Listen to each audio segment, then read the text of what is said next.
ಎಂದಿನಂತೆ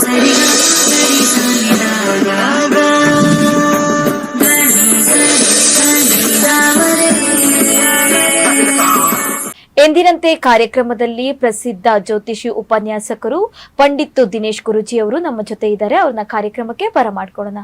ಗುರುಜಿ, ಕಾರ್ಯಕ್ರಮಕ್ಕೆ ಆದರದ ಸ್ವಾಗತ. ಓಂ ಶ್ರೀ ಗುರುಭ್ಯೋ ನಮಃ. ಹರಿ ಓಂ. ಜ್ಞಾನಾನಂದಮಯಂ ದೇವಂ ನಿರ್ಮಲ ಸ್ಫಟಿಕಾಕೃತಿಂ ಆಧಾರಾಂ ಸರ್ವವಿದ್ಯಾನಾಂ ಹಯಗ್ರೀವ ಮುಪಾಸ್ಮಹೆ. ಓಂ ನಮೋ ಭಗವತೆ ವಾಸುದೇವಾಯ. ಓಂ ನಮೋ ನಾರಾಯಣಾಯ. ನಮಸ್ಕಾರ. ಎಸ್ ವೀಕ್ಷಕರೇ, ನಿಮಗೆ ಜ್ಯೋತಿಷ್ಯ ಕಲಿಯುವ ಆಸಕ್ತಿ ಇದ್ರೆ ಕುಟುಂಬ ಸಮೇತರಾಗಿ ಜ್ಯೋತಿಷ್ಯ ಕಲಿಯಬಹುದು. ಹೇಗೆ ಅಂತೀರಾ? ನಕ್ಷತ್ರ ನಾಡಿ ಇರುವುದೇ ನಿಮಗೋಸ್ಕರ ಅಂತ ಹೇಳ್ದ 111ನೇ ಬ್ಯಾಚು ನಾಳೆಯಿಂದ ಆರಂಭವಾಗ್ತಾ ಇದೆ. ಅಂದ್ರೆ ಫೆಬ್ರವರಿ 12ರಿಂದ ಆರಂಭವಾಗ್ತಾ ಇದೆ. ನೀವು ಕುಟುಂಬ ಸಮೇತರಾಗಿ ಜ್ಯೋತಿಷ್ಯವನ್ನು ಕಲಿಯಬಹುದು. ಈಗಾಗಲೇ 65,000ಕ್ಕೂ ಹೆಚ್ಚು ವಿದ್ಯಾರ್ಥಿಗಳು ಗುರುಗಳ ನೇತೃತ್ವದಲ್ಲಿ ಜ್ಯೋತಿಷ್ಯ ಕಲಿತಿದ್ದಾರೆ. ಇವತ್ತಿನ ಸಂಚಿಕೆಯಲ್ಲಿ ಜ್ಯೋತಿಷ್ಯ ಕ್ಲಾಸ್ನಲ್ಲಿ ಏನೆಲ್ಲ ತಿಳಿಸಿಕೊಡಲಾಗುತ್ತದೆ, ಯಾವ ವಿಚಾರ ಬಗ್ಗೆ ತಿಳಿಸಿಕೊಡಲಾಗುತ್ತೆ ಅಂತ ತಿಳಿಸ್ಕೊಡ್ತಾ ಹೋಗ್ತೀವಿ. ಗುರುಜಿ, ನಾಳೆಯಿಂದ ಕ್ಲಾಸ್ ಆರಂಭವಾಗ್ತಾ ಇದೆ. ಒಂದಿಷ್ಟು ವೀಕ್ಷಕರಿಗೆ ಗೊಂದಲಗಳಿರುತ್ತೆ, ಯಾವ ವಿಚಾರ ತಿಳಿಸ್ಕೊಡ್ತಾರೆ, ಯಾವ ವಿಚಾರ ತಿಳಿಸ್ಕೊಡಲ್ಲ ಅಂತ ಹೇಳೋದು. ಅದ್ರ ಬಗ್ಗೆ ಹೇಳೋದಾದ್ರೆ, ಹಿಂದಿನ ಸಂಚಿಕೆಯಲ್ಲಿ ನಾವು ಏನು ತಿಳ್ಕೊಂಡ್ವಿ ಅಂದರೆ, ವಿದ್ಯಾಭ್ಯಾಸದ ಬಗ್ಗೆ ನಾನು ಹೇಳಿದೆ, ಹಾಗೆ ಉದ್ಯೋಗದ ಬಗ್ಗೆ ಹೇಳಿದೆ, ಹಾಗೆ ಬಹಳ ಇಂಪಾರ್ಟೆಂಟ್ ಆಗಿ ಭಾರತದಲ್ಲಿ ಸ್ವಲ್ಪ ತಲೆ ಕೆಡಿಸ್ಕೊಂಡಿರ್ತಕ್ಕಂಥ ವಿವಾಹ ಬಗ್ಗೆ. ಸೊ ಎಷ್ಟು ತಲೆ ಕೆಡಿಸ್ಕೊಂಡಿದ್ದಾರೆ ಅಂತಂದ್ರೆ, ಮದುವೆ ಬಂದ್ಬಿಟ್ಟು ಜನಗಳ ಪ್ರೆಷರಿಂದ ಮಾಡ್ಕೋತಾ ಇದ್ದಾರೆ ಹೊರತು ಮದುವೆ ಮಾಡ್ಕೋಬೇಕು ಆಸೆಯಿಂದ ಅಂತ 50% ಇಲ್ಲ. ಜನರ ಒತ್ತಡ, ಸಾಮಾಜಿಕದಲ್ಲಿರ್ತಕ್ಕಂಥ ಒಂದು ಪಿಡುಗುಗಳು ಅಂತ ನಾವು ಕರಿತೀನಿ ನಾನು, ಇವೆಲ್ಲದರಿಂದ ಮದುವೆ ಆಗ್ತಾ ಇದ್ದಾರೆ. ಇವತ್ತು ಈ ಡಿವೋರ್ಸ್ ಆದಮೇಲೆ ಲಿಟಿಗೇಷನ್ಗೆ ಹೋಗ್ತದೆ ನೋಡಿ. ಈ ಮದುವೆ ಅಂತಕ್ಕಂಥ ಒಂದು ವಿಚಾರ ತುಂಬ ನಾರ್ಮಲ್ ಆಗಿ ಸಂಪ್ರದಾಯದಲ್ಲಿ ನಮ್ಮ ಹಿಂದೂ ಧರ್ಮ ಇದೆ, ಸಂಪ್ರದಾಯ ತೋರಿಸಿದ್ದೀವಿ, ಹಾಗೆ ಮಾಡ್ಕೊಳ್ತಕ್ಕಂಥ ವಿಧಿವಿಧಾನಗಳಿದ್ದಾವೆ. ಇಷ್ಟೆಲ್ಲ ಇದ್ದ ಮೇಲೂ ಕೂಡ ಯಾಕೆ ಜಗಳಗಳಾಗ್ತಾ ಇದ್ದಾವೆ ಅನ್ನೋದು ಒಂದು ಸ್ವಲ್ಪ ಇಂಟ್ರೋಸ್ಪೆಕ್ಟ್ ಮಾಡಬೇಕು. ಇದೆಲ್ಲ ಇದ್ರೂ ಕೂಡ ಜ್ಯೋತಿಷ್ಯದಲ್ಲಿ ಗಲಾಟೆ ತೋರಿಸುತ್ತೆ, ಹೌದು, ಇಲ್ಲ ಅಂತ ಹೇಳಲ್ಲ ನಾನು. ಜ್ಯೋತಿಷ್ಯದಲ್ಲಿ ಮಾನಸಿಕ ಒತ್ತಡಗಳು, ಆಸೆ ಆಕಾಂಕ್ಷೆಗಳು, ಎಕ್ಸ್ಪೆಕ್ಟೇಷನ್ನು ಮತ್ತು ಅಹಂ ಎಲ್ಲನೂ ಕೂಡ ತೋರಿಸುತ್ತೆ. ಅದನ್ನು ಪಾರ್ಟ್ನರ್ ಮೇಲೆ ಪ್ರಭಾವ ಬೀಳ್ತಕ್ಕಂಥದ್ದು ಇರುತ್ತೆ. ಆದರೆ ಸಾಮಾಜಿಕವಾಗಿ ನಾವು ಮದುವೆಗೆ ಒತ್ತಡವನ್ನು ತಂದಿಲ್ಲ. ಯಾರ ಮೇಲೆ ಒತ್ತಡ ತಂದಿಲ್ಲ ಅಂದರೆ, ಆ ಮದುವೆ ಆಗ್ತಕ್ಕಂಥ ನವ ದಂಪತಿಗಳ ಮೇಲೆ ಒತ್ತಡಗಳು ತಂದಿಲ್ಲ. ನಾವುಗಳೆಲ್ಲ ನಮ್ಮ ಅಹಂನ ಬೇಯಿಸ್ಕೊಳ್ತಾ ಇದ್ವಿ. ಹುಡುಗಿ ಸರಿ ಇಲ್ವಾ, ಸರಿಯಾಗಿ ಮಾತಾಡ್ತಾ ಇಲ್ವಾ, ನಡಿ ಕಳ್ಸೋರು ಮನೆಗೆ. ಹುಡುಗಿನ ಸರಿಯಾಗಿ ನೋಡ್ಕೊಳ್ತಾ ಇಲ್ವಾ, ಸಣ್ಣದು ಏನಾರು ಅನ್ನ ನಾವೇನೂ ಅಂದಿಲ್ಲ, ಇವರು ಹಾಕೊಂಡು ಬಾರಿಸಿರ್ತಾರೆ ಮನೆಯಲ್ಲಿ ಅವ್ರನ್ನ, ಅದು ಲೆಕ್ಕಕ್ಕೆ ಬರೋಲ್ಲ. ಆ ಲೆಕ್ಕಕ್ಕೆ ಬರದೇ ಇರ್ತಕ್ಕಂಥದ್ದು ಇವರು ಒಂದು ಸಣ್ಣದು ಏನಾರು ಹೇಳಿದ ತಕ್ಷಣ, ಸೊ ನಮ್ಮ ಮಗಳಿಗೆ ನಾವು ಇದುವರೆಗೂ ಏನೂ ಅಂದಿಲ್ಲ, ಹೂವಿನ ಮೇಲೆ ಇಟ್ಟು ಸಾಕಿದ್ದೀವಿ ಅಂತ ಏನು ಹೇಳ್ತಾರೆ, ಬಟ್ ಅಲ್ಲಿ ಪಾತ್ರೆ ತೊಳೆಯಕ್ಕೆ ಹಾಕಿರ್ತಾರೆ ಮನೆಯಲ್ಲಿ. ಇವೆಲ್ಲ ಸುಮ್ಮನೆ ದಗಲ್ಬಾಜಿಗಳೆಲ್ಲ. ಫ್ಯಾಮಿಲಿ ಇರ್ತಕ್ಕಂಥ ಎಷ್ಟೋ ಜನ ಸುಮ್ಮನೆ ಹಂಗೆ ಹಿಂಗೆ ಇದೆಲ್ಲದಕ್ಕೂ ಮೂಲ ಕಾರಣನೇ ಈಗೋ. ಈ ಈಗೋ ಒಳಗಡೆ ಮದುವೆಗೆ ಬಂದು ಹೋಗ್ತಾ ಇರ್ತಕ್ಕಂಥವ್ರು ನಾವೇ ಅನ್ನ ಹಾಕಿ ಅವ್ರ ಹತ್ರ ಬಯಸ್ಕೊಳ್ಳೋ ಅಂತ ಪರಿಸ್ಥಿತಿ ಮದುವೆ ಅಂತ ಕರಿತೀನಿ ನಾನು. ನಾವೇ ಆಮಂತ್ರ ಕೊಟ್ಟು ಕರೆದು ಊಟ ಹಾಕ್ಸಿ ಚೀತು ಅಂತ ನಮ್ಮನ್ನೇ ಉಗಿರಿ ಏನಾದ್ರು ಪ್ರಾಬ್ಲಮ್ ಆದರೆ ಅಂತ ಹೇಳಿ ಲೈಸೆನ್ಸ್ ಕೊಟ್ಟಂಗೆ. ಸೊ ಅವ್ರದ್ದೇ ಕಿತ್ತೋಗಿರುತ್ತೆ, ಬಟ್ ಬೇರೆಯವ್ರದ್ದು ಹೇಳಕ್ಕೆ ಬಂದ್ಬಿಡ್ತಾರೆ. ಕೆಲವರು ಇರ್ತಾರೆ, ಕೆಲವು ಗ್ಯಾಂಗ್ಗಳಿರ್ತಾರೆ. ಈ ಎರಡನೇ ಮನೆ ಓಡುತ್ತಲ್ಲಿ ಜಾತಕದಲ್ಲಿ ಎರಡನೇ ಮನೆ ಓಡಿದಾಗ ಗಂಡ ಹೆಂಡತಿ ಬಿಡ್ಸಕ್ಕೆ ಅವ್ರು ಯಾರೋ ಆ ಫ್ಯಾಮಿಲಿಗೆ ಕ್ಲೋಸ್ ಆಗಿರ್ತಕ್ಕಂಥ 4-5 ಜನ ಬಂದ್ಬಿಡ್ತಾರೆ. ಅವಾಗ ಮನೆ ಬಂದು ಕೂತ್ಕೊಳ್ತಾರೆ. ಟೀ ಕಾಫಿ, ಅವ್ರಿಗೆ ಉಪ್ಪಿಟ್ಟು ಟೀ ಕಾಫಿ ಅವಾಗ ಬರ್ತಾ ಇರುತ್ತೆ, ಅದು ತಿನ್ನೋದು, ಅವ್ರಿಗೆ ಬೈಯೋದು. ನೋಡ್ರಣ ಹಿಂಗ್ ನೋಡ್ರಕ್ಕ ಇವಳು ಹಿಂಗ್ ಮಾಡ್ತಾನೆ, ನೋಡ್ರಣ ಇವ್ನು ಹಿಂಗ್ ಮಾಡ್ತಾನೆ, ಹೌದಾ ಸರಿ ಊಟ ಹಾಕಿ ಮತ್ತೆ ನೆಕ್ಸ್ಟ್ ಕಾರ್ಯಕ್ರಮ ಮುಂದುವರ್ಸೋದು. ಟೈಮ್ ಪಾಸ್ ಗಿರಾಕಿಗಳು ಎಲ್ಲೆಲ್ಲಿ ಗಲಾಟೆ ಇದೆ ಅಲ್ಲಿ ಹೋಗಿಕೊಂಡು ಹಿಂಗೆಲ್ಲ ನೋಡೋದು, ನಾವು ನಿಮ್ಮವ್ರು ಅಂತೇಳಿ ಅಲ್ಲಿ ಬದುಕುಗಳನ್ನ ಹೇಳ್ಕೊಡೋದಲ್ಲ. ಇಲ್ಲೆಲ್ಲ ಮಾತಾಡಿ ಆಚೆ ಹೋಗಿ ಮತ್ತೆ ಸರಿ ಇಲ್ಲ ಬಾ ಅವರು ಅಂತೇಳಿ ಅವ್ರು ಅಲ್ಲೇ ತಿನ್ಬಿಟ್ಟು ಅಲ್ಲೇ ಸರಿ ಇಲ್ಲ ಬಾ ಅಂತ. ಇಂಥ ಡಿಪೆಂಡೆನ್ಸಿ ನಮ್ಮ ಭಾರತದಲ್ಲಿ ಪ್ರತಿಯೊಂದು ಸಂಸಾರದಲ್ಲೂ ಹೆಚ್ಚಾಗಿದೆ. ಇದಕ್ಕೆ ಮೂಲ ಕಾರಣ, ನಾನು ನಿಮಗೆ ಒಂದು ಮಾತು ಹೇಳ್ತೀನಿ, ಮೂಲ ಕಾರಣ ಆರ್ಥಿಕ ಪರಿಸ್ಥಿತಿ. ಬೇಕಾದ್ರೆ ನೋಡಿ, ಆರ್ಥಿಕ ಪರಿಸ್ಥಿತಿ ಇರ್ತಕ್ಕಂಥವ್ರು ಯಾರ ಬಗ್ಗೆನೂ ತಲೆ ಕೆಡಿಸ್ಕೊಳ್ಳಲ್ಲ. ಬೇಕಾದ್ರೆ ನೋಡಿ, ಯೋಚನೆ ಮಾಡಿ, ಯಾರ ಬಗ್ಗೆನೂ ತಲೆ ಕೆಡಿಸ್ಕೊಳ್ಳಲ್ಲ. ನಮ್ಮ ಹತ್ರ ದುಡ್ಡಿದೆ, ನಮ್ಮ ಜೀವನ ನಾವು ಸರಿ ಮಾಡ್ಕೋತೀವಿ, ಕಿತ್ತೋಯ್ತಾ ಬೇಡ ಇನ್ನೊಂದು ಮಾಡ್ಕೊಳ್ತೀವಿ, ಇಲ್ದ್ರೆ ನಾವು ಸರಿ ಮಾಡ್ಕೊಳಕ್ ನಮ್ಗೆ ಗೊತ್ತು, ಕೋರ್ಟ್ಗೆ ಹೋಗ್ತೀವಿ, ದುಡ್ಡು ಚೆಲ್ತೀವಿ, ಏನೋ ಮಾಡ್ತೀವಿ, ಏನೋ ಹೇಳ್ತಾರೆ ದುಡ್ಡಿರೋರು. ಈ ದುಡ್ಡಿಲ್ದೇ ಇರೋರು ಅರ್ಧಂಬರ್ಧ ಇರೋರಿಗೆ ಕನ್ಫ್ಯೂಷನ್ ಆಗಿ, ಕಿತ್ತಾಡಿ, ಲಬ್ಬಂಡಿ ಆಗಿ, ಆ ಹೆಣ್ಮಗಳು ಏನಾದರೂ ಸುಮ್ಮನೆ ಇದ್ಬಿಟ್ರೆ ಮನೆಗೆ ಹೋಗಿ ಅಕ್ಕಪಕ್ಕದವರೇ ಸ್ಟಾರ್ಟ್. ಏನು ನಿಮ್ಮ ಮಗಳು ತವ್ರ ಮನೆಗೆ ಬಂದ್ಬಿಟ್ಟಿದ್ದಾಳೆ, ಅವ್ರ ಅತ್ತೆ ಮನೆಗೆ ಹೋಗಿಲ್ವಾ, ಯಾಕೆ ಗಂಡ ನೋಡ್ಕೋತಾ ಇಲ್ವಾ, ಫುಲ್ಲು ಚುಚ್ಚು ಮಾತು. ಇದೇ ಕರ್ಮಫಲ ಅಂತ ನಾನು ಹೇಳೋದು. ಜ್ಯೋತಿಷ್ಯದಲ್ಲಿ ನಾವು ಏನು ಮಾತಾಡ್ತೀವೋ ಅದು ನಮಗೂ ಬಂದ್ಬಿಡುತ್ತೆ ಫ್ಯೂಚರಲ್ಲಿ. ಅನೇಕರು ಯಾರ್ಯಾರು ಆಡ್ಕೊಂಡಿರ್ತಾರೆ ಲೈಫಲ್ಲಿ, ಅದು 8ನೇ ಮನೆ ಅವ್ರದ್ದು. ಆ 8ನೇ ಮನೆ ಹೆಂಗಿದೆ ಅಂದರೆ ಹಿಂಗೆ ಬರೋದು ಹಿಂಗಿರುತ್ತಲ್ಲ ಮೇಲೆ, ನೀವು ಹೆಂಗೆ ಬರೋದು ಅದು ವಾಪಸ್ ಅಲ್ಲಿಗೆ ಬರ್ತದೆ.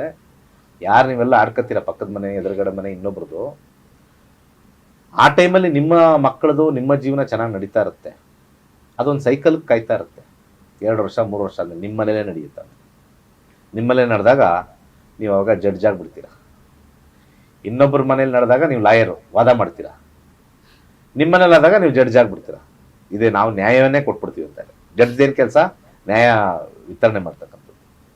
ಸೊ ಅದಕ್ಕೆ ಜ್ಯೋತಿಷ್ಯ ನಾವು ಏನೇ ಹೇಳಿದ್ರು ಕೂಡ ಸಾಮಾಜಿಕವಾಗಿರ್ತಕ್ಕಂಥ ಈ ಒಂದು ಒತ್ತಡದಲ್ಲಿ ಜ್ಯೋತಿಷ್ಯ ಸರಿ ಬರಲ್ಲ. ಮದುವೆ ವಿಚಾರದಲ್ಲಿ, ಮದುವೆ ವಿಚಾರ ಬಂದ್ಬಿಟ್ಟು ಆ ಗಂಡು ಹೆಣ್ಣಿಗೆ ಮಾತ್ರನೇ ನಾವು ಕಾಂಬಿನೇಷನ್ಸ್ ನೋಡಿ ಹೇಳ್ಬೋದು. ಈ ಎಕ್ಸ್ಟ್ರಾ ಫಿಟ್ಟಿಂಗ್ಸ್ ಇರ್ತಾರಲ್ಲ, ಎಕ್ಸ್ಟ್ರಾ ಫಿಟ್ಟಿಂಗ್ಸ್ ಅಂತ ಕರಿತೀವಿ. ಈ ಹೊಸ ಗಾಡಿ ತಗೊಂಡಾಗ ಎಕ್ಸ್ಟ್ರಾ ಫಿಟ್ಟಿಂಗ್ ಅಂತ ಸ್ವಲ್ಪ ಹಾಕಿಸ್ತೀವಿ. ಬಂಪರು, ಆ ಕಡೆ ಸೈಡ್ ಮಿರರು, ಹ್ಯಾಂಡ್ಲಿಗೆ ಗ್ರಿಪ್ಪು ಅಂತೆಲ್ಲ ಹಾಕಿಸ್ತೀವಿ. ಅವೆಲ್ಲ ತಾತ್ಕಾಲಿಕ, ಕಿತ್ತೋಗ್ತವೆ. ಒರಿಜಿನಲ್ ಏನಿತ್ತೋ ಗಾಡಿ ಅದೇ ಇರುತ್ತೆ. ಸೊ ಯಾವಾಗ ನಾವು ಇಲ್ಲಿ ಎಕ್ಸ್ಟ್ರಾ ಫಿಟ್ಟಿಂಗ್ಸ್ ಅನ್ನು ಅವ್ರನ್ನೆಲ್ಲ ಸೇರಿಸ್ಕೊಳ್ತೀವಿ ಮದುವೆಯಲ್ಲಿ, ಜ್ಯೋತಿಷ್ಯದಲ್ಲಿ ನಮಗೆ ಇಲ್ಲಿ ಹೇಳಕ್ಕಾಗಲ್ಲ. ಕೆಲವೊಂದು ನಾನು ನೋಡಿದ್ದೀನಿ, ಕಾಂಬಿನೇಷನ್ಸ್ ಬಹಳ ಚೆನ್ನಾಗಿರುತ್ತೆ ಇಬ್ಬರಲ್ಲೂ.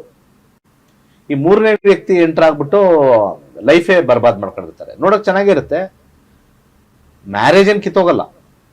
ಆದ್ರೆ ಹೇಳಿಕೆ ಮಾತು ಕೇಳಿ ತಾತ್ಕಾಲಿಕವಾಗಿ ಇಬ್ಬರಲ್ಲೂ ಒಡಕು ಮುಂಟಾಗಿರ್ತಕ್ಕಂಥದ್ದು ಬರುತ್ತೆ.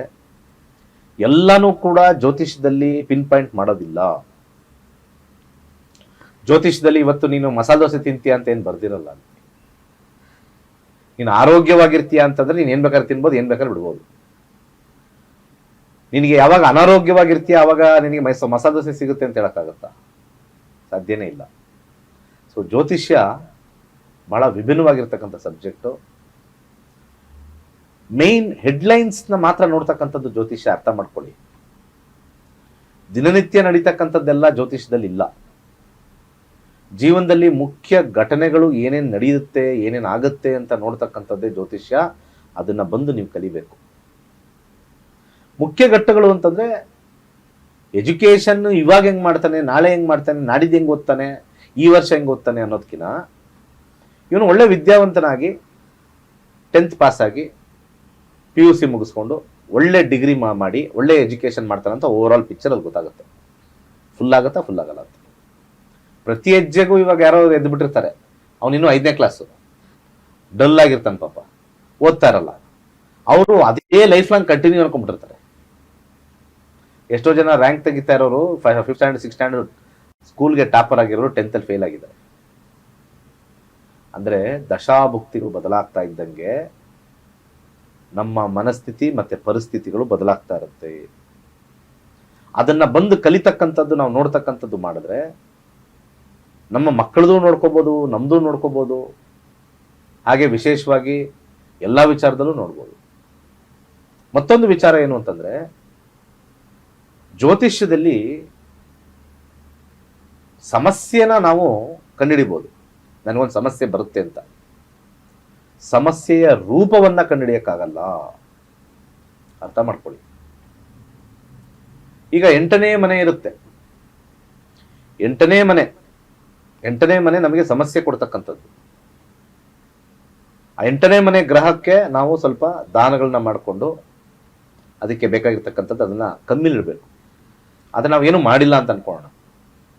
8ನೇ ಮನೆ ಆಪಾದನೆ ಬರ್ತಕ್ಕಂಥ ಮನೆ. ನೀವೇನಾದ್ರೂ ಅನೈತಿಕ ಚಟುವಟಿಕೆಗಳು ಮಾಡಿದ್ರೆ ಅದಕ್ಕೆ 8ನೇ ಮನೆ ನಿಮಗೆ ಪೂರಕವಾಗಿ ಬಂದು ನಿಮಗೆ ಅವಮಾನಗಳು, ಅಡಚಣೆಗಳು ಕೊಡುತ್ತೆ. ಅದೇ 8ನೇ ಮನೆ ನೀವು ಸಿಕ್ಕಾಪಟ್ಟೆ ಪ್ಯೂರ್ ಆಗಿದ್ದೀರಾ ಅಂತ ಅನ್ಕೊಳ್ಳೋಣ. ನೀವೇನು ಮಾಡಲ್ಲ, ನಾವು ಒಳ್ಳೆ ಪ್ಯೂರ್ ಸರ್, ನಾವು ಯಾರಿಗೂ ಏನು ತಂಟೆಗೆ ಹೋಗಲ್ಲ, ಎಲ್ಲ ಪ್ಯೂರ್ ಆಗಿದ್ದೀವಿ ಅನ್ಕೊಳ್ಳೋಣ. ಅವಾಗ 8ನೇ ಮನೆ ನಡೀತಾ ಇರುತ್ತೆ ಅನ್ಕೊಳ್ಳಿ. ಸಡನ್ ಆಗಿ ನೀವು ಬೈಕಲ್ಲಿ ಹೋಗ್ಬೇಕಾದ್ರೆ ಯಾರಿಗಾರು ಗುದ್ದಿ ಅವನು ಸತ್ತು ನೀವು ಇದರಲ್ಲಿರ್ತೀರ, ಕೋರ್ಟಲ್ಲಿ ಇರ್ತೀರ, ಜೈಲಲ್ಲಿ ಇರ್ತೀರ. ಇದಕ್ಕೇನು ಹೇಳೋದು?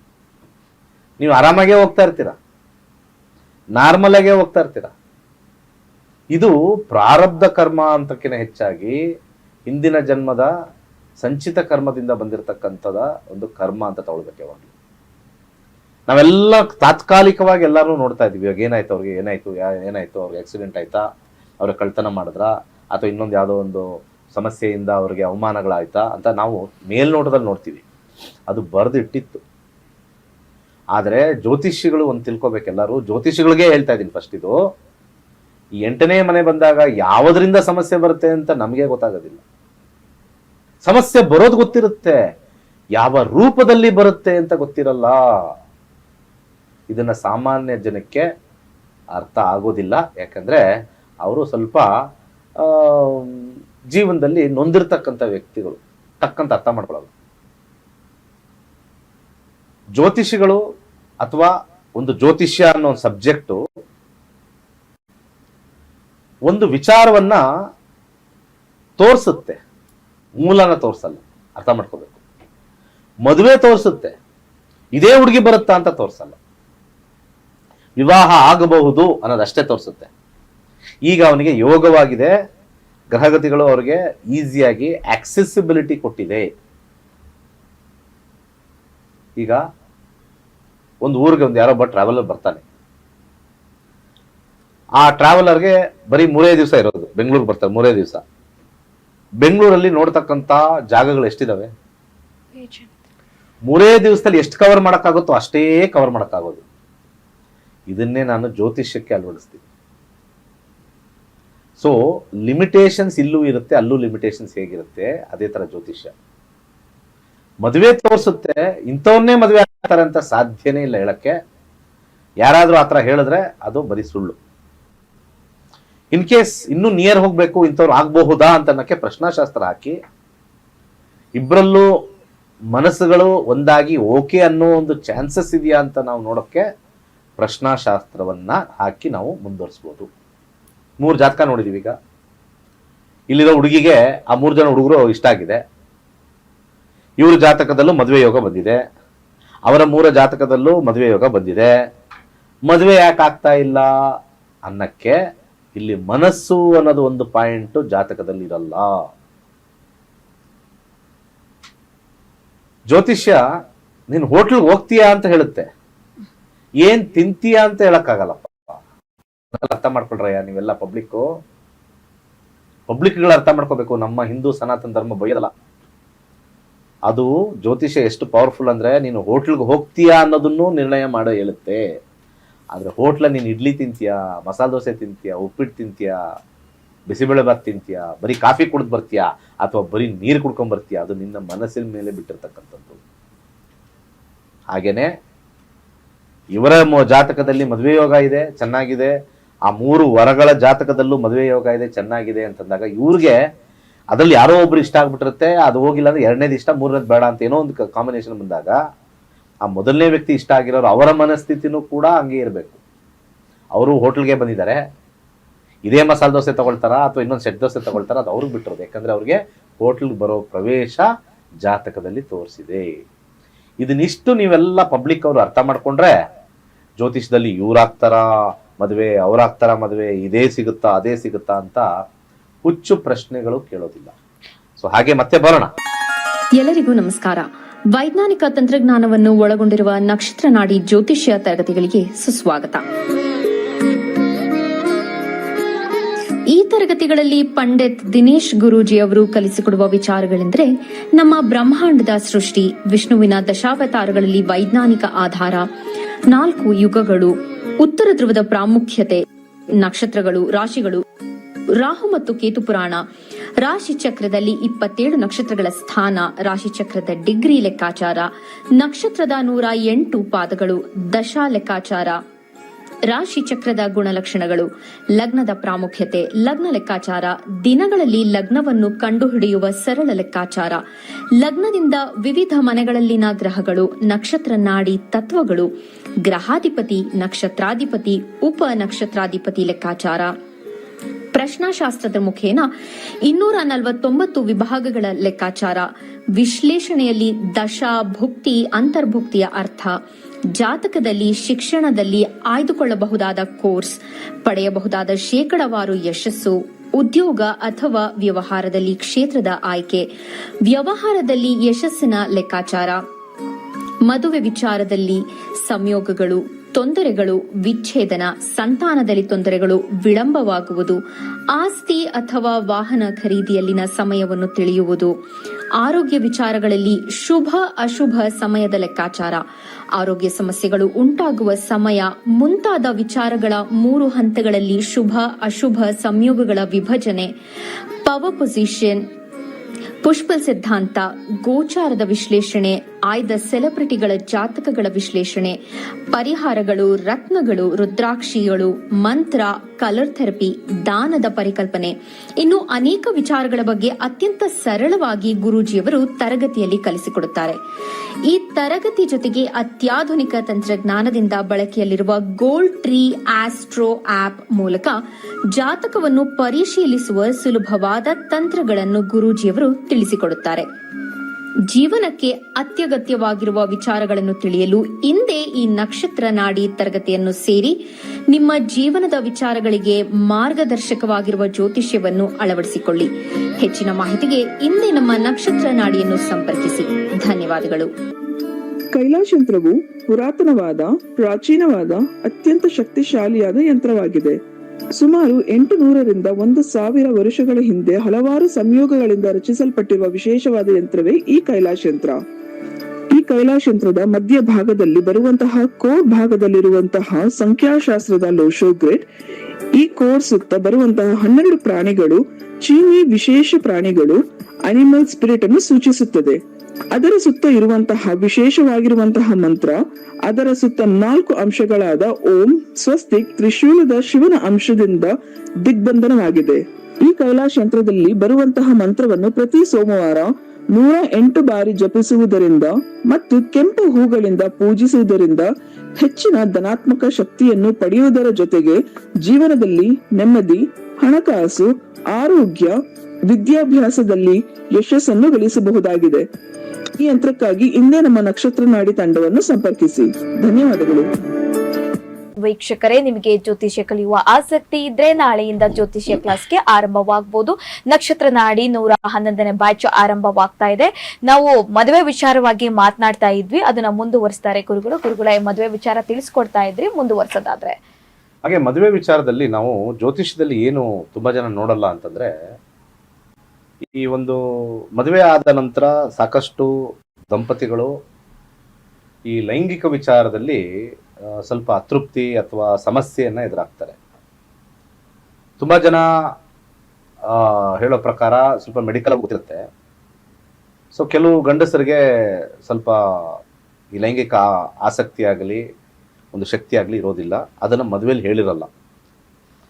ಅದು ಮದುವೆ ಆದ ಮೇಲೆ ಗೊತ್ತಾಗಿರುತ್ತೆ ಇವರಿಗೆ ಸಮಸ್ಯೆ ಇದೆ ಅಂತ. ಅದರಿಂದನೂ ಕೂಡ ಜ್ಯೋತಿಷ್ಯದಲ್ಲಿ 4ನೇ ಮನೆ, ಹಾಗೆ 12ನೇ ಮನೆ, ಹಾಗೆ 8ನೇ ಮನೆ ಈ ಲೈಂಗಿಕ ಆಸಕ್ತಿಯಲ್ಲಿ ಕಮ್ಮಿ ಮಾಡ್ತಕ್ಕಂಥ ಮನೆಗಳು ದಶಾದಲ್ಲಿ ತೋರಿಸಿರುತ್ತೆ. ಇದನ್ನು ಕೂಡ ಕಂಡಿಡ್ಕೋಬಹುದು. ಅಂದ್ರೆ ಇದು ದೇಹದ ಕಾಯಿಲೆ ಅಂತ ನಾನು ತಗೊಳ್ತೀನಿ ಹೊರತು ಅದು ಲೈಂಗಿಕ ಅಂತಕ್ಕಂಥದ್ದು ಅದೊಂದು ಮುಂದಿನ ಪೀಳಿಗೆ ಜನನಕ್ಕೆ ಬೇಕಾಗಿರ್ತಕ್ಕಂಥ ಒಂದು ಕ್ರಿಯೆ. ಅಂಥ ವಿಚಾರದಲ್ಲಿ ನಾವು ಜಾತಕದಲ್ಲಿ ಈಗ ಯಾವುದೋ ನಾರ್ತಲ್ಲೆಲ್ಲ ಏನೋ ಡಾಕ್ಟರ್ ಹತ್ರ ಹೋಗ್ಬಿಟ್ಟು ಟೆಸ್ಟ್ ಮಾಡ್ಕೊಂಬಂದು ಡಾಕ್ಟರ್ ಸರ್ಟಿಫಿಕೇಟ್ ಕೊಡ್ಬೇಕಂತ ಈಗೇನೋ ನಡೀತಾ ಇದೆ ಈಗ. ಯಾಕಂದರೆ ಈ ಥರ ಕೇಸಸ್ಗಳು ತುಂಬಾ ಜಾಸ್ತಿ ಆಗಿಬಿಟ್ಟಿದೆ.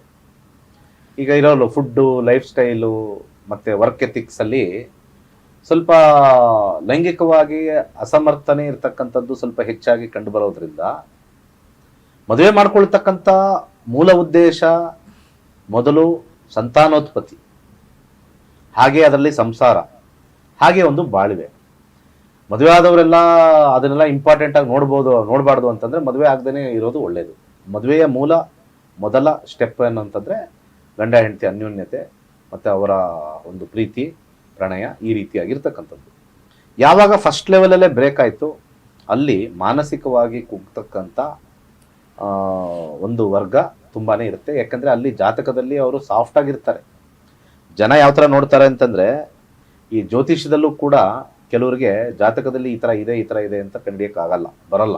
ಬೇಸಿಕಲಿ ದಶಾಭುಕ್ತಿಗಳು ಭಾಳ ಅನ್ಯೋನ್ಯತೆ ಹೇಳುತ್ತೆ. ಅಲ್ಲಿ 4ನೇ ಮನೆ ಬಂತು ಅಂತಂದರೆ ನಕ್ಷತ್ರದಲ್ಲೋ ಅಥವಾ ಸಬ್ಲಾಡಲ್ಲೋ ಅವನಿಗೆ ಪ್ರೀತಿ ಮಾಡೋದು ಸ್ವಲ್ಪ ಕಷ್ಟ, ಸ್ವಲ್ಪ ನಿರ್ವೀರ್ಯತೆ ಇರುತ್ತೆ, ಅವನಿಗೆ ಲೈಂಗಿಕ ಆಸಕ್ತಿಲಿ ಬಹಳ ಕಮ್ಮಿ ಇರುತ್ತೆ, ಅವನಿಗೆ ಮಕ್ಕಳು ಮಾಡ್ಕೋಬೇಕು ಅನ್ನೋ ಆಸಕ್ತಿ ಬರೋದಿಲ್ಲ. ಅವನು ಮದುವೆಲೇ ಫಸ್ಟೇ ಹೇಳ್ಬಿಟ್ಟಿರ್ತಾನೆ ನನಗೆ ಮಕ್ಕಳು ಲೇಟಾಗಿ ಆಗುತ್ತೆ ಅಂತ ಫಸ್ಟ್ ಹೇಳ್ತಾನೆ, ಮದುವೆ ಆಗಿದ ತಕ್ಷಣ ಮಕ್ಕಳು ಬೇಡ ಅಂತ ಹೇಳ್ತಾನೆ. ಈ ರೀತಿಯಾಗಿರ್ತಕ್ಕಂಥ ಕಾಂಬಿನೇಷನ್ನು ಮೆಡಿಕಲ್ ಟರ್ಮಿನಾಲಜಿಗಿನ ನಮ್ಮ ಜ್ಯೋತಿಷ್ಯ ಟರ್ಮಿನಾಲಜಿಲಿ ಭಾಳ ಈಸಿಯಾಗಿ ಕಂಡುಹಿಡಿಬೋದು. ಸೊ ಈ ರೀತಿಯಾಗಿರ್ತಕ್ಕಂಥ ಕಾಂಬಿನೇಷನ್ನು ಅವರಿಗೆ ಮದುವೆಯಲ್ಲಿ ಸಾಮಾಜಿಕ ಒತ್ತಡ, ಹಾಗೆ ಅವರ ತಂದೆ ತಾಯಿ ಫ್ಯಾಮಿಲಿ ಒತ್ತಡದಿಂದ ಮದುವೆ ಆಗಿರ್ತಾರೆ ಹೊರತು ಮದುವೆಗೆ ಬೇಕಾಗಿರ್ತಕ್ಕಂಥ ಮೂಲಭೂತವಾಗಿರ್ತಕ್ಕಂಥ ಪ್ರೀತಿ ಪ್ರೇಮ ಅವೆಲ್ಲನೂ ಬದಿಗಿಟ್ಟು ಸಮಾಜಕ್ಕೋಸ್ಕರ ಮಾಡ್ಕೊಂಡಿರ್ತಾರೆ. ಕೊನೆಗೆ ಯಾರು ಅಲ್ಲಿ ಸಮಸ್ಯೆ ಆಗಿರುತ್ತೋ ಆ ಹೆಣ್ಣು ಮಗಳು ಯಾರೋ ಸಫರ್ ಆಗ್ತಾರೆ. ಅವ್ರು ಕಾಯ್ತಾರೆ, ನೋಡ್ತಾರೆ, 3 ತಿಂಗಳು ಸರಿ ಹೋಗ್ತಾರೆ.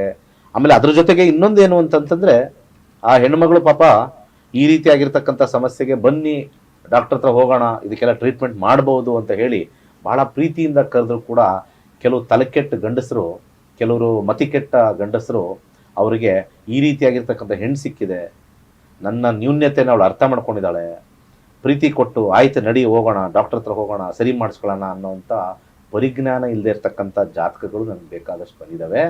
ತಲೆ ಕೆಟ್ಟಿರುತ್ತೆ, ಮತಿ ಕೆಟ್ಟಿರುತ್ತೆ, ಒಂದು ರೀತಿಯಾಗಿರ್ತಕ್ಕಂಥ ಒಂದು ರೆಸ್ಪಾನ್ಸಿಬಿಲಿಟಿ, ಒಂದು ರೆಸ್ಪೆಕ್ಟು ಮತ್ತು ಒಂದು ಮ್ಯಾನರ್ಸ್ ಇಲ್ಲದೆ ಇರ್ತಕ್ಕಂಥ ಗಂಡಸರು ಈ ರೀತಿ ಆದಾಗ ಸ್ವಲ್ಪ ವಿಕೃತ ಆಗಿಬಿಟ್ಟಿರ್ತಾರೆ. ಸೊ ವಿಕೃತ ಕೂಡ ನಾವು 4ನೇ ಮನೆ 8ನೇ ಮನೆ 12ನೇ ಮನೆಯಿಂದ ನೋಡ್ತೀವಿ.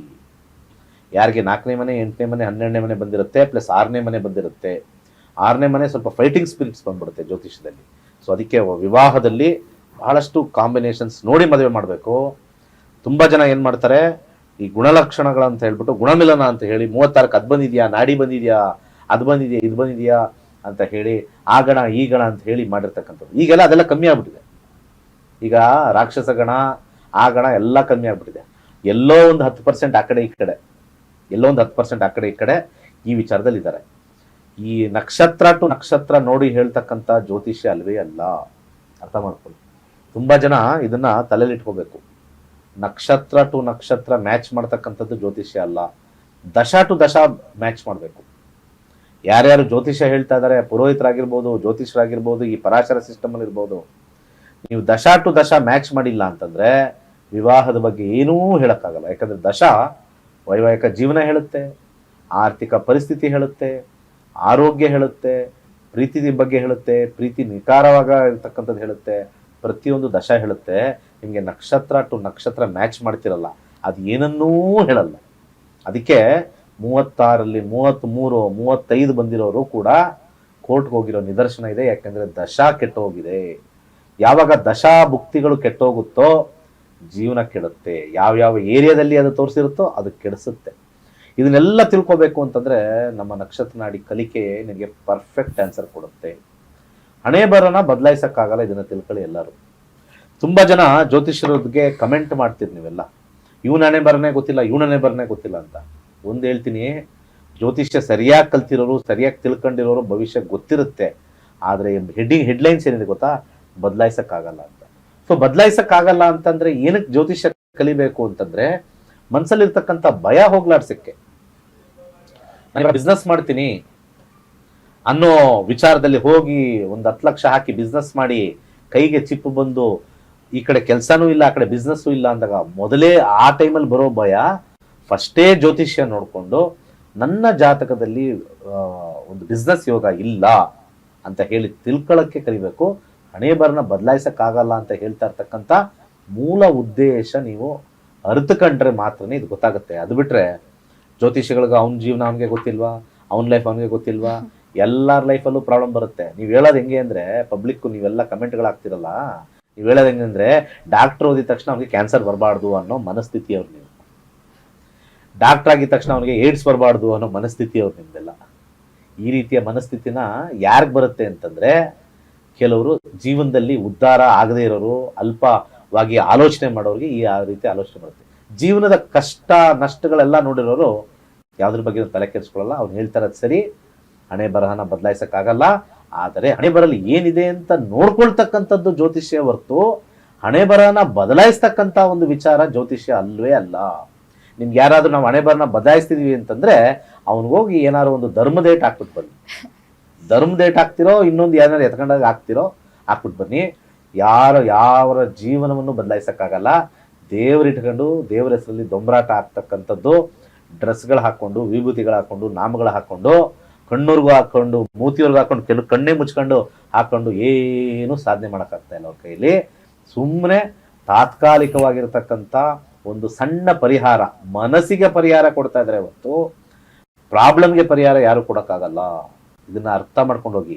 ಆ ಮನಸ್ಸಿಗೆ ಪರಿಹಾರ ಕೊಡೋಕ್ಕೆ ಲಕ್ಷಾಂತರ ರೂಪಾಯಿ ಕೊಟ್ರೆ ನಿಮ್ಮಂಥ ಮುಟ್ಟಾಳ್ರು ಈ ಹಿಂದೂ ಧರ್ಮದಲ್ಲಿ ಇರೋದು ಬೇಕಾಗೇ ಇಲ್ಲ.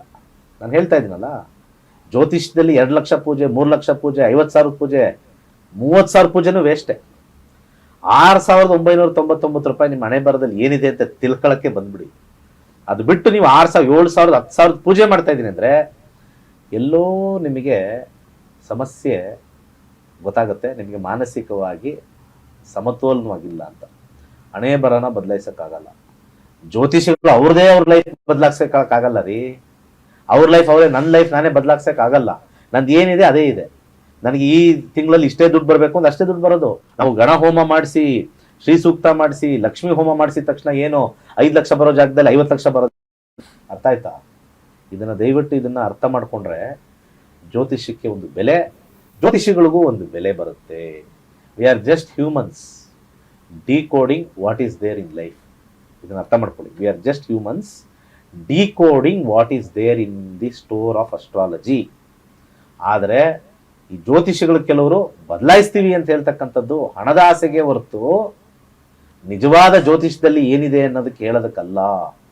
ಅವ್ರ ಲೈಫ್ ಅವರೇ ಬದಲಾಯಿಸ್ಕೊಂಡಂಗಿದ್ರೆ ಜ್ಯೋತಿಷ್ಯ ಇನ್ನೊಬ್ರಿಗೆ ಯಾಕ್ರಿ ಹೇಳ್ತಾ ಕೂತ್ಕೊಂಡಿದ್ರು? ಜಾತಕಗಳಲ್ಲಿ ಪೂಜೆ ಮಾಡಿ, ಹೋಮ ಮಾಡಿ MLA ಆಗ್ತಾ ಇದ್ರು, ಕೋಟಿಗಟ್ಟಲೆ ದುಡಿತಾ ಇದ್ರು. ಒಂದು MLC ಆಗ್ತಾ ಇದ್ರು, ಒಂದು ಕಾರ್ಪೊರೇಟರ್ ಆಗ್ತಾ ಇದ್ರು. ಅವ್ರಿಗೆಲ್ಲ ಅಷ್ಟು ಶಕ್ತಿ ಇದೆ. ಹೋಮ ಮಾಡಿದ ತಕ್ಷಣ, ಪೂಜೆ ಮಾಡಿದ ತಕ್ಷಣ ಅದು ಇದು ಅಂತೆಲ್ಲ ಕೋರ್ಟ್ ಕೇಸ್ ಅಂತ ಹೇಳ್ಬಿಡ್ತಾರೆ. ಕೋರ್ಟ್ ಕೇಸ್ ಹೋಗ್ಬಿಡುತ್ತೆ, ಈ ಪೂಜೆ ಮಾಡಿದ್ರೆ ಆ ಪೂಜೆ ಮಾಡಿದ್ರೆ ಯಾರ್ದು ಹೋಗಿಲ್ಲ.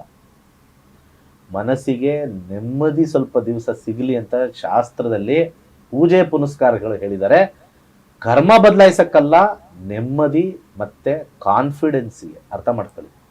ಒಬ್ರು ಕೋರ್ಟ್ಗೆ ಹೋಗಿದ್ದಾರೆ ಅಂತಂದ್ರೆ, ಕೋರ್ಟಲ್ಲಿ ಜಗಳ ಆಡ್ತಾ ಇದಾರೆ ಅಂದ್ರೆ ಜಾತಕದಲ್ಲಿ ವಿನ್ನಿಂಗ್ ಕಾಂಬಿನೇಷನ್ ವಿನ್ನಿಂಗ್ ಬರುತ್ತೆ, ಇಲ್ಲ ಅಂದ್ರೆ ಬರೋದಿಲ್ಲ. ಅದು ಬರ್ದಿಟ್ಟಿದೆ. ಅದು ಬರ್ದಿಟ್ಟಿರ್ತಕ್ಕಂಥದ್ದು ಏನ್ ಚೇಂಜ್ ಮಾಡ್ತೀರಾ ನೀವು? ಜ್ಯೋತಿಷಿ ಕಲ್ತಿದ ತಕ್ಷಣನೇ ನಾವು ಏನು ಹಣೆ ಬರನ ಬದಲಾಯಿಸ್ಕೊಳ್ಳೋಕೆ ನಾವೇನು ಬ್ರಹ್ಮನ? ಇದನ್ನೆಲ್ಲ ಅರ್ಥ ಮಾಡ್ಕೊಂಡಿಲ್ಲ ಜನಗಳು. ಯಾರ ಜೀವನನೂ, ಜ್ಯೋತಿಷ ಜೀವನನೂ ಬದಲಾಯಿಸಕ್ಕಾಗಲ್ಲ, ನಿಮ್ಮ ಜೀವನ ಬದಲಾಯಿಸಕ್ಕಲ್ಲ. ನಿಮ್ಮ ಜೀವನ ಹೇಗಿದೆ ಅಂತ ತಿಳಿಸ್ಕೊಟ್ಟು, ನಿಮಗೆ ಜೀವನದಲ್ಲಿ ಕಾನ್ಫಿಡೆನ್ಸ್ ಕೊಟ್ಟು, ಜೀವನದಲ್ಲಿ ಮುನ್ನುಗ್ಗಿ ಧೈರ್ಯ ಇದ್ದಿದ್ದೆ ಅಂತ ಹೆಂಗೆ ಹೇಳ್ತಾರೋ ತೋರಿಸ್ಕೊಟ್ಟು ಮುಂದೆ ಹೋಗ್ತಕ್ಕಂಥದ್ದೇ ಜ್ಯೋತಿಷ್ಯ ಹೊರತು ಜ್ಯೋತಿಷ್ಯದಿಂದ ನೀವು ಬದಲಾಗ್ತೀರಾ, ಜ್ಯೋತಿಷ್ಯ ಹೀಗಾಗತ್ತೆ ಆಗಾಗತ್ತೆ ಅಂತ ಹೇಳಿ ಈ ಪಂಚೇದಾರಿಗಳು, ಈ ಅದು ಡ್ರೆಸ್ಗಳು ಹಾಕೊಂಡಿರ್ತಕ್ಕಂಥವ್ರ ಹತ್ರ ಹೋದ್ರೆ ಉಂಡೆ ನಾಮನೂ ಹಾಕ್ತಾರೆ, ಕೈಗೆ ಚೊಂಬು ಕೊಡ್ತಾರೆ, ಆಮೇಲೆ ಅವ್ರನ್ನೇ ಬೈಕತ್ತಿರೋದು. ಇಷ್ಟೇ ಆಗೋದು. ಸೊ ಆ ಕಾರಣದಿಂದ ನಾನು ಸಜೆಸ್ಟ್ ಮಾಡೋದು ನಿಮಗೆ, ಬನ್ನಿ ಜ್ಯೋತಿಷ್ಯ ಕಲೀರಿ, ನಿಮ್ಮ ಜೀವನ ನೋಡ್ಕೊಳ್ಳಿ. ಯಾವಂದಾದ್ರೇನು, ಜ್ಯೋತಿಷ್ಯದ ಜೀವನ ಆದ್ರೇನು, ಡಾಕ್ಟರ್ ಜೀವನ ಆದ್ರೇನು, ಇಂಜಿನಿಯರ್ ಜೀವನ ಆದ್ರೆ, ನಿಮ್ಮ ಪಕ್ಕದ ಮನೆ ಜೀವನ ಆದ್ರೆ ನಿಮಗೇನಾಗಬೇಕು? ನಿಮ್ಮ ಜೀವನ ಚೆನ್ನಾಗಿದೆಯಾ? ನಾನು ನಿಮ್ದು. ಯಾಕಂದ್ರೆ ಒಂದು ವಿಚಾರ, ಇವತ್ತು ಇದ್ದು ನಾಳೆ ಹೋಗೋ ದೇಹಕ್ಕೆ ಜಾಸ್ತಿ ಯೋಚನೆ ಮಾಡಬಾರ್ದು. ಅವರವರ ಬುತ್ತಿ ಅವರವರ ಕರ್ಮ, ಅವರವರ ಬುತ್ತಿ ಅವರವರ ಜೀವನ. ಅವರ ಬುತ್ತಿ ನೋಡ್ಕೊಂಡು ನಿಮ್ಮ ಬುತ್ತಿ ಬಗ್ಗೆ ನೋಡ್ಕೊಳ್ಳಿ ಫಸ್ಟ್. ಅವರ ಬುತ್ತಿ ಆಮೇಲೆ ನೋಡೋಣ. ಅವ್ರ ಭಗವಂತ ಇದ್ದಾರೆ ನೋಡ್ಕೊಳ್ಳೋಕ್ಕೆ. ಇಷ್ಟು ಹೇಳ್ತಾ ಕ್ಲಾಸಿಗೆ ಬಂದು ಒಂದು ವಿಚಾರ, ಒಂದು ವಿಜ್ಞಾನ, ಒಂದು ಕಲಿಕೆ ನಿಮಗೆ ಕೊಡ್ತಾ ಇದ್ದೀನಿ. ಅಷ್ಟು ಮಾತ್ರ ನೀವು ತಗೊಳ್ಳಿ. ಇನ್ನೊಬ್ಬರ ಜೀವನ ಹೇಗಿರುತ್ತೆ ಅದೆಲ್ಲ ಬೇಡ, ನಿಮ್ಮ ಜೀವನ ಹೆಂಗಿದೆ ನೋಡಿಕೊಂಡು ಮುಂದೊಂದು ಆರೋಗ್ಯವಾಗಿರಿ. ಅದೇ ಮೂಲ, ಜ್ಯೋತಿಷ್ಯದ ಮೂಲ ಆರೋಗ್ಯ, ನೆಮ್ಮದಿ. ಸೊ ಆ ನೆಮ್ಮದಿ ಬರಬೇಕು, ಆಗ್ತಾ ಇಲ್ಲ, ಮಂತ್ರಗಳು ಹೇಳ್ಕೊಳ್ಳಿ, ದಾನಗಳು ಮಾಡ್ಕೊಳ್ಳಿ ಅಂದ್ರೆ ನೆಮ್ಮದಿ ಬರುತ್ತೆ ಹೊರತು ಇಮಿಡಿಯೇಟ್ ಆಗಿ ಸಕ್ಸಸ್ ಬಂದ್ಬಿಡುತ್ತೆ ಅಂತ ಹೇಳಕ್ಕಾಗಲ್ಲ. ಸಕ್ಸಸ್ ಟೈಮ್ನ ತೋರಿಸೋವರೆಗೂ ಕಾದು ಟೈಮ್ ಪಾಸ್ ಮಾಡೋದೇ ಜ್ಯೋತಿಷ್ಯ. ಸಕ್ಸಸ್ ಬರೋವರೆಗೂ ಕಾದು ಆರಾಮಾಗಿ ಟೈಮ್ ಪಾಸ್ ಮಾಡೋಣ, ಟೆನ್ಷನ್ ಮಾಡ್ಕೊಳ್ಬಾರ್ದು ಅಂತ ಹೇಳದೆ ಜ್ಯೋತಿಷ್ಯ. ಇಷ್ಟು ಹೇಳ್ತಾ ಮುಗಿಸ್ತಾ ಇದ್ದೀನಿ ನಮ್ಮ. ಎಸ್ ವೀಕ್ಷಕರೇ, ನೋಡಿದ್ರಲ್ಲ, ಜ್ಯೋತಿಷ್ಯ ಯಾಕೆ ಕಲಿಬೇಕು, ಫಸ್ಟ್ ನೀವು ಮೂಲ ಕಾರಣವನ್ನು ಅರ್ಥ ಮಾಡ್ಕೊಬೇಕು. ಜ್ಯೋತಿಷ್ಯ ಕಲಿತ ತಕ್ಷಣ ನಮ್ಮ ಹಣೆ ಬರ ಬದಲಾಗುತ್ತೆ ಅನ್ನೋದು ಅಲ್ಲ. ಅದು ನಾವು ಆ ವಿಚಾರವನ್ನು ಗುರುಜಿ ಅವರು ಬಹಳ ಚೆನ್ನಾಗಿ ತಿಳಿಸ್ಕೊಟ್ರು ಅಂತ ಹೇಳ್ತಾ, ಇನ್ನು ನಿಮಗೆ ಜ್ಯೋತಿಷ್ಯ ಕಲಿಯುವ ಆಸಕ್ತಿ ಇದ್ರೆ ನಾಳೆಯಿಂದ 111ನೇ ಬ್ಯಾಚ್ ಆರಂಭವಾಗ್ತಾ ಇದೆ. ಇನ್ನು ಗುರುಗಳ ನೇತೃತ್ವದಲ್ಲಿ 65,000ಕ್ಕೂ ವಿದ್ಯಾರ್ಥಿಗಳು ಜ್ಯೋತಿಷ್ಯ ಕಲಿತಿದ್ದಾರೆ. ಜ್ಯೋತಿಷ್ಯ ಕಲಿಯೋದ್ರಿಂದ ಏನೆಲ್ಲ ಉಪಯೋಗಗಳಿದೆ ಅವ್ರು ಹೇಳ್ತಾ ಇದ್ರು. ಜ್ಞಾನ, ವಿಜ್ಞಾನ, ಕಲಿಕೆ ಬೇಕು ಅಂದ್ರೆ ನೀವು ಜ್ಯೋತಿಷ್ಯ ಕಲಿಬೇಕು. ಅದು ನಕ್ಷತ್ರ ನಾಡಿಯಲ್ಲಿ ಮಾತ್ರ ನಿಮಗೆ ಸಿಗುತ್ತಾ ಅಂತ ಹೇಳ್ತಾ, ಇವತ್ತಿನ ಸಂಚಿಕೆಯಲ್ಲಿ ಗುರುಗಳು ಜ್ಯೋತಿಷ್ಯದ ಬಗ್ಗೆ ಬಹಳ ಮಾಹಿತಿ ನೀಡಿದ್ರು. ಗುರುಗಳೇ, ನಿಮಗೆ ಧನ್ಯವಾದಗಳು. ಸರ್ವೇ ಜನ ಸುಖಿನೋ ಭವಂತು.